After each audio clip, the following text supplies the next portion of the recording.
तो स्टूडेंट हम देखते हैं नेक्स्ट हमारा नॉमिनल पार्टनर। नॉमिनल पार्टनर क्या होता है? He only lends his name to the firm as a partner, however neither invest capital nor claim any share in the profit of the business, though he does not take part in the management of the firm's business. He bears unlimited liability for the debts incurred by the firm.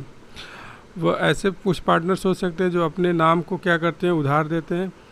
वह however वो ना तो वो capital का contribution करते हैं, ना फिर कोई भी उसमें प्रॉफिट में आपके शेयर वो करते हैं। दो he does not take part in the business, वह बिजनेस में कोई मैनेजमेंट में कोई पार्टिसिपेशन उनका नहीं होता है, बट वो अनलिमिटेड उनकी भी लाइबिलिटीज़ होती है। Partners in the profit only, he invest his capital only with the earn A share of profit. कुछ पार्टनर्स ऐसे हो सकते हैं जो जिन्होंने सिर्फ कैपिटल का कंट्रीब्यूशन किया है आपके फर्म में टू अर्न प्रॉफिट। वह सिर्फ पार्टनर्स इसलिए बने कि उनको प्रॉफिट अर्न करना है, उनके आपके लॉसेस से कोई मतलब नहीं। His liability of the firm डेप्ट इज़ हाउएवर अनलिमिटेड, लेकिन उनकी जो लाइबिलिटीज़ है फर्म के डेप्ट्स के लिए वो क्या है, अनलिमिटेड है। लेकिन वह कि सिर्फ क्या करेंगे, प्रॉफिट में पार्ट करेंगे। No liability as regard to the any loss suffered by the firm. Firm में अगर कोई लॉस होता है तो उसके लिए कोई उनकी रिस्पॉन्सिबिलिटीज़ नहीं होती है।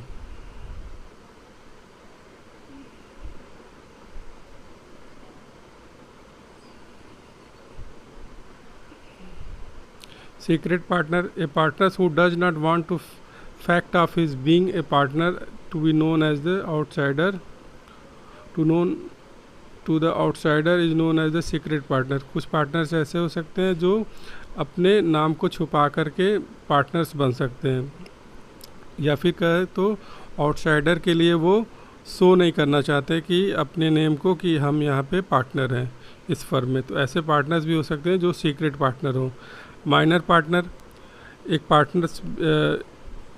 Partner below the age of 18 being the minor but does not enjoy the right of full fledge partners in the firm since he in the law he does not competent to contract.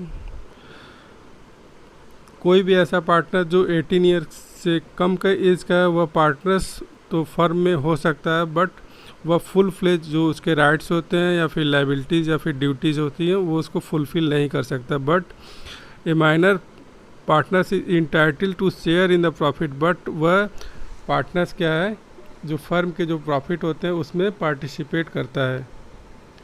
जो firm के जो भी profit हो गए वो उसमें share करे।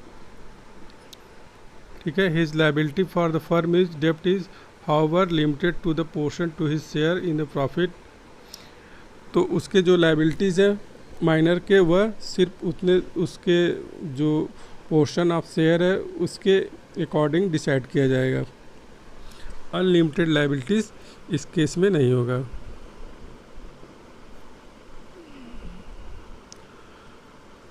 Partners by स्टॉपेल्स।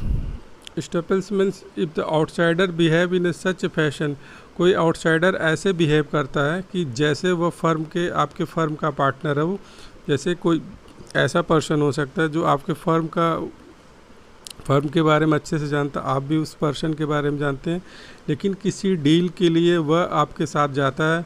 वह एज ए पार्टनर वो वहाँ पे क्या करता है, एक्ट करता है कि हम इस फर्म में पार्टनर हैं।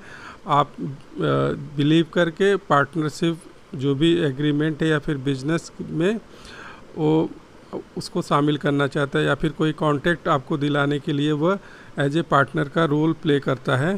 तो ऐसे पार्टनर्स को हम लोग पार्टनर्स बाय स्टॉपेल्स बोलते हैं। Such person is known as the partners by estoppel because his having behaved as a partner, he can not deny the liabilities attaching to the position of the partner. वह liabilities के लिए deny नहीं कर सकता। In the actual practice, a partners by staples is not partners to the firm of the firm. He is neither contribute any capital nor take part in the management of the firm. न तो वह capital का contribution करता है, न वह management में कोई पार्टिसिपेशन नहीं करता है। ठीक है, तो स्टूडेंट हमने यहाँ तक देख लिया कि पार्टनर्स बाय स्टिपल्स क्या होते हैं और सीक्रेट पार्टनर्स क्या होते हैं, माइनर पार्टनर्स क्या होते हैं, नॉमिनल पार्टनर्स क्या होते हैं, partners in the profit only क्या होते हैं, एक्टिव पार्टनर्स क्या होते हैं, स्लीपिंग एंड इनएक्टिव पार्टनर्स क्या होते हैं। अब इसके आगे के नेक्स्ट वीडियो में हम लोग स्टडी करेंगे काइंड्स ऑफ पार्टनरशिप।